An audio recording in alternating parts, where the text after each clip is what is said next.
Olá pessoal, tudo bem? Aqui é o professor Jefferson com mais uma videoaula e hoje vamos fazer exercícios do capítulo 4. Então essa vai ser uma aula de resolução dos problemas do capítulo 4, o capítulo intitulado Entropia e a segunda lei da termodinâmica. Nosso capítulo 4, o último capítulo do nosso texto, né? Então hoje nós vamos fazer resoluções, né? Vamos ter resolução dos problemas do capítulo 4, entropia e a segunda lei da termodinâmica. Vamos quebrar a nossa aula em duas partes. Na primeira parte vamos falar sobre máquinas térmicas, resolver vários problemas envolvendo ciclos termodinâmicos, né? Nas suas mais variadas indagações, e depois, posteriormente, vamos resolver alguns problemas envolvendo entropia, correto? Nossa aula basicamente vai ser dividida dessas duas frentes. Então, minha gente, para iniciar a nossa aula, vamos resolver o primeiro problema. Claro, é sempre importante começar pelo problema número 1. Então, como é que está falando o problema número 1? Considere um motor que trabalha segundo o ciclo diesel. Então, tem que lembrar das expressões do rendimento e tudo mais, né? No ciclo diesel. Produzindo um trabalho líquido de 2.000 joules e rejeitando um calor, de 4.300 joules para uma fonte fria. Então, o nosso ciclo aí, né? Nosso motor, ele está trabalhando, produzindo ali 2.200 joules, né? Como está aqui, 2.200 joules. E ele rejeita, né? 4.300 joules para a fonte fria. Certo? Então vamos lá. Letra A. Qual deve ser o valor da energia da fonte quente que devemos fornecer para a máquina em cada ciclo? Ou seja, em cada ciclo a gente tem então a fonte quente fornecendo uma quantidade de calor, parte dessa fonte, né, dessa energia, dessa fonte é convertida em trabalho, ou seja, vai gerar aqui os 2.200 joules, e parte é despejada, né, na fonte fria. Certo? Então a gente quer saber exatamente qual o valor, letra A, né? O valor aqui dessa energia por ciclo, né? Em cada ciclo, que a fonte quente tem que fornecer. E por fim ele pergunta também qual é, né, a eficiência da máquina. Tranquilo? Então vamos tentar resolver esse problema nessas duas indagações aí. Letra A, então, vamos fazer o seguinte, vamos pegar os dados primeiro, né? Trabalho 2.200 joules. O calor da fonte fria, né, foi dado, né? É despejado 4.300 joules na fonte fria, que é F. Letra A quer saber, então, qual que é o calor da fonte quente. Mas a gente sabe, né, de outros carnavais aí, que o trabalho é sempre a diferença, né? Sempre o calor da fonte quente menos o calor da fonte fria. No caso das máquinas, lembra lá, a gente aplica a primeira lei da termodinâmica no ciclo, certo? Faz o ciclo fechado, né? A gente fecha o ciclo, né? Olha a quantidade de calor que entrou na máquina, né? Olha a quantidade de calor que entrou e a quantidade de calor que saiu. E olha também a questão do trabalho gerado pela máquina. Então, calor que entra, né? QQ, calor que está saindo, QF, e também o trabalho. Com essas três grandezas aqui, né? Fechando o ciclo, a gente resolve para a primeira lei termodinâmica, né, resolve e encontra essa expressão aqui para o trabalho, ou seja, o trabalho é o calor da fonte quente menos o calor da fonte fria. E aí então a gente pode isolar, né, o calor da fonte quente aí, né, simplesmente resolve essa equação aqui para a fonte quente, a fonte fria vai para o outro lado da equação.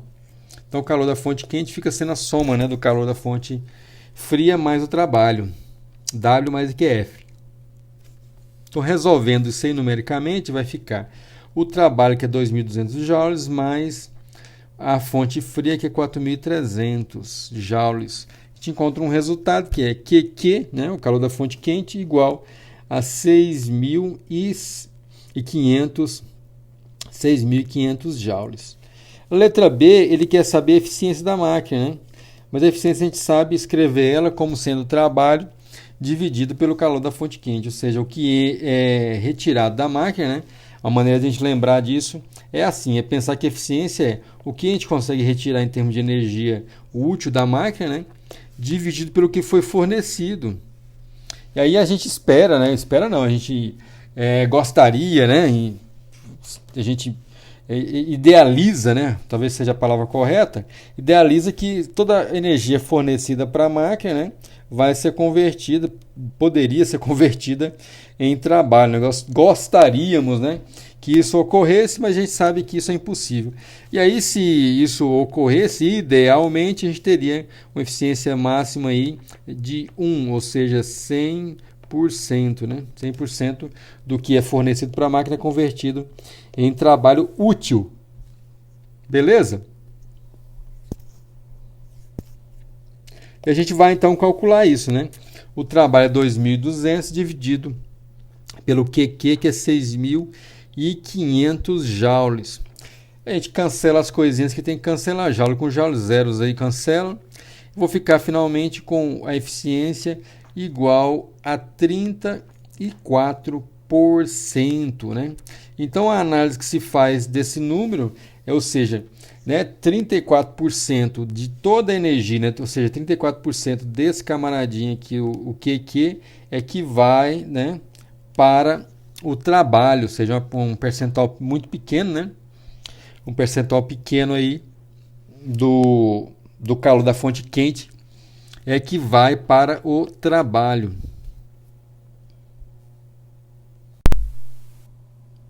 Problema 2 agora, pessoal. Agora o problema 2 é muito interessante, que ele trata dessa questão do fator de compressão.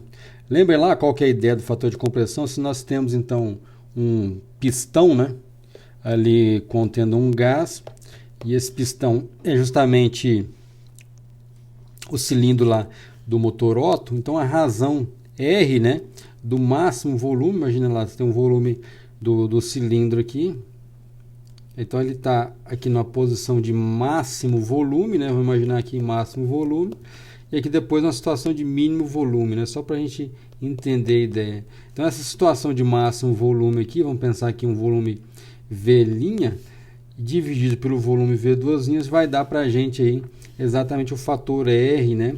Que seria exatamente o máximo volume V' pelo mínimo volume V duas linhas, certo? Essa é a ideia para a gente do fator de compressão, né? Qual que é a diferença, né? Perdão, a razão entre os dois extremos aí de máximo e mínimo volume do cilindro de compressão de um motor no ciclo Otto. Então o texto fala exatamente dessa situação. Vamos ler o texto com mais calma então. Qual deve ser a razão de compressão, né, o fator R, de um cilindro Otto para que ele atinja uma eficiência ideal de 65%, considerando aí o gama igual a 1,4. Então é aquilo que eu comentei com vocês, né? A gente quer exatamente a razão entre os dois volumes, o volume na situação de máxima expansão e o volume na situação de menor ali, valor da compressão do gás. Tudo bem? Então vamos tentar entender como resolver esse problema. Vamos pegar a expressão que relaciona a eficiência e o fator de compressão, né? E a razão de compressão. A eficiência pode escrever assim, né? E igual, no ciclo Otto, 1 menos 1 sobre R elevado a gama menos 1.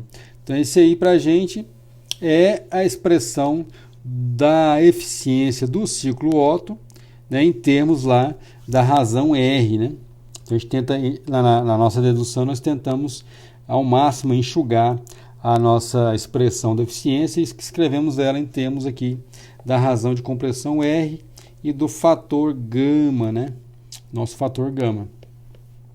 Beleza? E aí a gente vai escrever com o E igual a 0,65, né? Ou seja, 65%.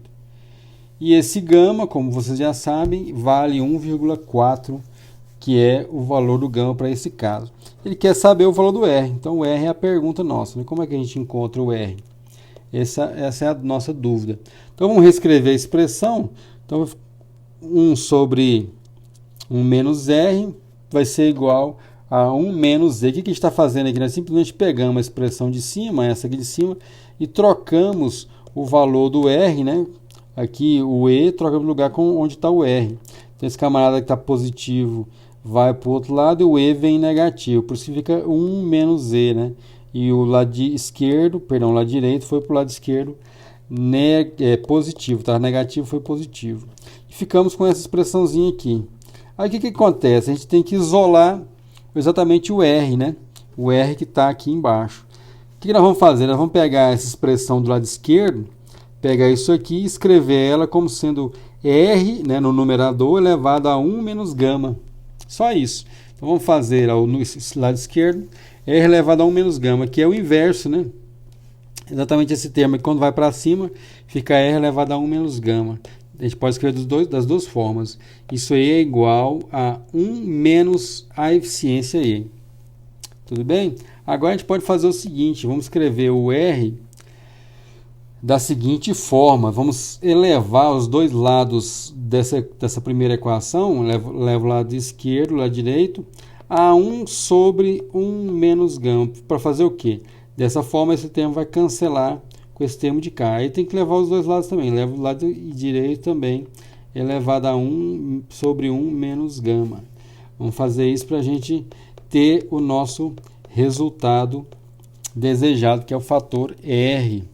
Então vai ficar o seguinte, vai ficar R elevado a 1 menos gama, certo? Do outro lado da igualdade também, né? 1 menos E. A gente leva o lado esquerdo a 1 menos gama. Tá legal? O fator aqui, ó, a gente tira a raiz, né? A gente eleva o lado esquerdo a 1 sobre 1 menos gama. Então esse termo vai cancelar aqui. Tudo bem? E do outro lado também, do mesmo jeito, né? A gente eleva aqui a 1 sobre 1 menos gama do lado direito também.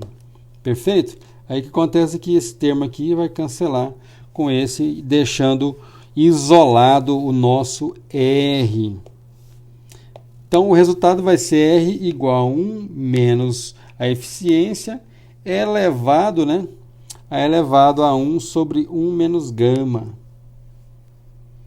Isso vai dar, em termos numéricos, 1 menos 0,65 elevado a 1 dividido por 1 menos 1,4. E aí a gente fazendo a continha, né? A gente bate na calculadora e nós vamos encontrar o R igual a 13,8, né? Lembrando que esse valor do R não tem unidade, né? É a razão entre dois volumes, por isso não tem unidade para isso aí. Gente, agora o problema de número 3, né? Seguindo essa ordem aí, por enquanto, né? Daqui a pouco a gente dá uns pulos aí e vamos resolver outros problemas um pouco mais na frente. A gente tem aqui uma unidade de condicionador de ar, né? Em uma janela absorve 9,810 a quarta joules de calor por minuto, ou seja, a cada minuto ele consegue absorver, né? 9,810 a quarta joules de calor de uma janela, minutos de uma sala, que está sendo resfriada e no mesmo intervalo de tempo despeja 1,4410 a quinta joules de calor no ar externo. Estão entendendo a ideia? Então ele recebe calor, né, do meio ambiente e despeja calor no ambiente externo, né? Letra A, ele quer saber qual é o consumo de potência desta unidade em watts. E letra B, qual o coeficiente de performance, né, dessa unidade. Tá legal? Então foi dado, por exemplo, que ele recebe uma quantidade de calor, né, do ambiente e despeja parte desse calor para o ambiente externo, né, justamente para poder refrigerar o quarto, a sala que está necessitando de retirar esse calor, né? Pois bem, pessoal, uma vez que nós entendemos aí o problema, né, a leitura do problema, nós podemos fazer uma ilustração. Vou recorrer aqui à ilustração do nosso texto, só para a gente recordar como que é a dinâmica do refrigerador. Então aqui eu simplesmente coloquei aquele nosso diagrama do refrigerador que nós montamos, né? Ele trabalha inversamente, né, do que seria o trabalho de uma máquina térmica. Então imaginem vocês, aqui nós temos o alimento que nós queremos refrigerar, né? Nós queremos esfriar. Esse alimento ele vai doar uma quantidade de calor QF para quem? para o nosso sistema que está aqui. Beleza? Ele vai doar esse calor. O nosso sistema que está, de certa forma, ilustrado por essa figura, que sobre ele é realizado trabalho. Né? Então vão ser realizados trabalhos sobre esse sistema. E esse sistema vai despejar uma quantidade de calor a alta temperatura, né? QQ. Então vejam vocês que sempre existe essa dinâmica. E esse calor é despejado para o meio ambiente, né? O ambiente externo. Beleza? Então a dinâmica é sempre pensando numa refrigerador como uma bomba de calor, né? Pega calor QF e despeja calor QQ. Esse calor aqui, ó, é de alta temperatura e esse calor aqui é em uma baixa temperatura. Por isso o calor QQ maior, né, que o calor QF. Então é apenas um diagrama, né, que a gente já tinha montado lá no nosso texto para mostrar como que funciona um refrigerador. Maravilha? E aí tem que observar algumas coisinhas, né? Esse QF aqui é positivo, que está entrando no sistema. Esse QQ é negativo, que está saindo. E o trabalho, ó, o trabalho é menor do que zero, porque é trabalho sobre o sistema, não é o sistema que está realizando o trabalho, né? Estão sendo realizados trabalhos sobre o sistema para que ele funcione dessa forma. Então a gente pode lembrar de algumas coisinhas, que é o seguinte: na primeira lei, o ΔU, ó, da primeira lei, né? O ΔU ele é zero. Então a gente escreve a primeira lei começando de zero. Por que é zero, professor, o ΔU? Porque a gente sai de um ponto qualquer, né? Vamos pensar aqui no ponto 1, então sai do ponto 1, vai para o ponto 0, passa, perdão, ao contrário, né? O professor tá pensando de novo na máquina, né? Vamos pensar aqui, ó, sai do 0, desculpa, vai para o 1, passa pelo 2, certo? Vai descendo aqui, ó, vamos pôr setinhas aqui para ilustrar, vai descendo, continua o seu trajeto aqui de novo para essa adiabática que a gente já havia montado.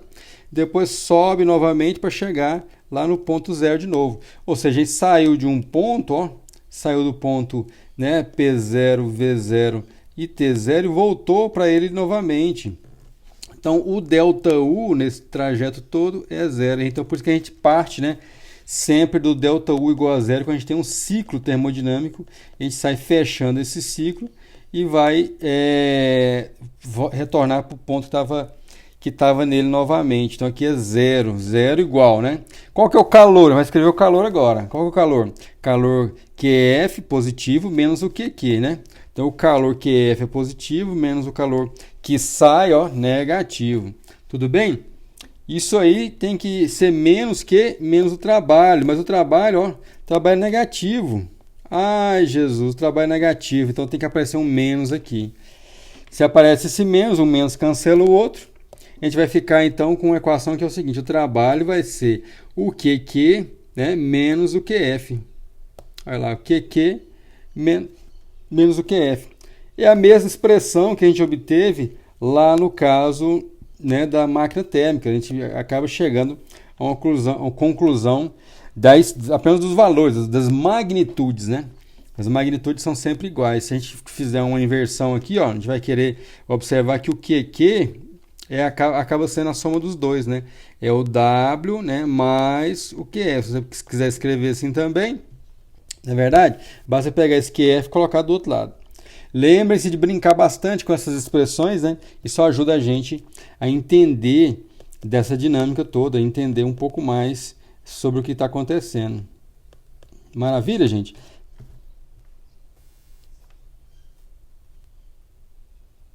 Uma vez que a gente entendeu a dinâmica de funcionamento do refrigerador, a gente pode começar a atacar a letra A, né, que é a potência, né? Então vamos escrever, né, que o W é QQ menos QF. Tudo bem? WQQ menos QF é aquela expressão que nós acabamos de checar, né? Então eu vou pegar o lado esquerdo e dividir por ΔT. Eu vou dividir tudo por ΔT, né? W sobre ΔT igual a QQ sobre ΔT menos QF sobre ΔT. ΔT é o intervalo de tempo, né? Que o calor... terminar de escrever aqui. Então esse ΔT é simplesmente aquele intervalo de tempo que foi fornecido lá, né? Que a unidade de condicionador de ar, ó, em uma janela absorve 9,810 a quarta joules de calor por minuto. Olha lá, ó, por minuto. Tudo bem? Então ela absorve, né, essa quantidade de calor aí por minuto. Maravilha? Então, por isso que a gente vai dividir por esse intervalo de tempo. Do lado esquerdo aqui, ó, já vai aparecer o quê? Vai aparecer a potência dele, ó, né? Que é o trabalho no tempo. Tá legal? Então, a potência eu vou poder escrever assim, né? Potência igual ao QQ sobre ΔT menos o QF sobre ΔT. E ele falou, né, que cada calor aí tanto é absorvido quanto é despejado, né, é um determinado intervalo de tempo, que é, no caso, 1 minuto, né? Então a potência será, né, o calor QQ, né, que é 1,4, 10 à quinta, né, o calor que é jogado no ambiente a alta temperatura, isso ocorre em 1 minuto, né, essa quantidade de calor aí, menos 9,8, 10 à quarta, joules também por minuto, né? Ou seja, é absorvido 9,8, 10 à quarta joules em 1 minuto. A gente faz a continha, né? Mas tem que passar o quê? A gente tem que passar isso aqui para segundo, para dar a unidade de joule por segundo. É o que a gente vai fazer agora com essas duas unidades aí. Vamos explicitar aqui 1 minuto. 1,44, 10 à quinta joules, dividido por 60 segundos, né? Que é 1 minuto. 9,8, 10 à quarta joules, tudo isso dividido por 60 segundos também, né? Aqui a gente tem a unidade de watt, né? Joule por segundo, do outro lado também, unidade de watt, que é joule por segundo. Então a gente vai ficar com um valor final, que é a potência igual a 767 watts, que é a unidade de potência, né? Usualmente empregada nos livros de física. Tá legal? Vamos para a letra B, né? Ele pede na letra B, se a gente checar lá, qual é o coeficiente, né, de performance dessa unidade. Então vamos checar como é que a gente consegue encontrar o coeficiente, né, de performance. Letra B, ele quer o K, né, o coeficiente de performance. Mas a gente sabe que o coeficiente de performance é tudo que a gente consegue tirar, né, pelo mínimo de trabalho. Essa é a lógica do coeficiente de performance, né? A gente quer tirar o máximo, né, o máximo de calor pelo mínimo de esforço, o mínimo de gasto de energia oriundo de outras fontes, né, para que essa máquina funcione, para que esse refrigerador trabalhe. Então o QF é 9,8 10 a 4, que a gente consegue tirar, né, do ambiente que quer refrigerar, dividido pelo trabalho. Isso aí é feito, ó, esse calor é feito em termos de 60 segundos, beleza? Isso é dividido pelo trabalho. O trabalho a gente pode escrever como sendo 767, né, joules por segundo. A gente pode escrever isso, ou seja, o trabalho que é feito por segundo. Você pode reparar, né? Qual que é o trabalho, professor, dessa máquina? 767 joules para cada segundo. A gente pode usar a informação dessa forma, né? 767 joules por segundo. Esse é o trabalho, né? Em cada segundo são necessários 767 joules para que a máquina funcione naquele ciclo, né? Pensar em ciclo de 1 segundo, né? Então aí a gente repete a conta, né? Então vai ficar 9,8 10 a quarta joules dividido por 767 joules, né? Dividido por segundo, e o 60 segundos apareceu aqui, né? Joule cancela com joule e também o segundo cancela. E a gente vai ficar finalmente com um K igual a 2,13, né? Um coeficiente de performance igual a 2,13. Tá legal? Então a gente poderia também, né, aqui, ó, calcular um pouco mais acima, né, calcular o trabalho, né, já que o trabalho a gente consegue tirar dessa expressão aqui, né, potência igual a trabalho sobre tempo, né, você podia isolar o trabalho aqui, mas o resultado é o mesmo, né, apenas a maneira de enxergar essa expressão que é um pouquinho diferente. Certo, gente? Então esses foram os exercícios para esse momento. Espero que vocês tenham gostado dessa dinâmica. Um grande abraço a todos. Vamos resolver os exercícios restantes, né, dessa lista. E mais à frente vamos resolver problemas também envolvendo entropia. Tá legal? Um grande abraço a todo mundo. Até mais.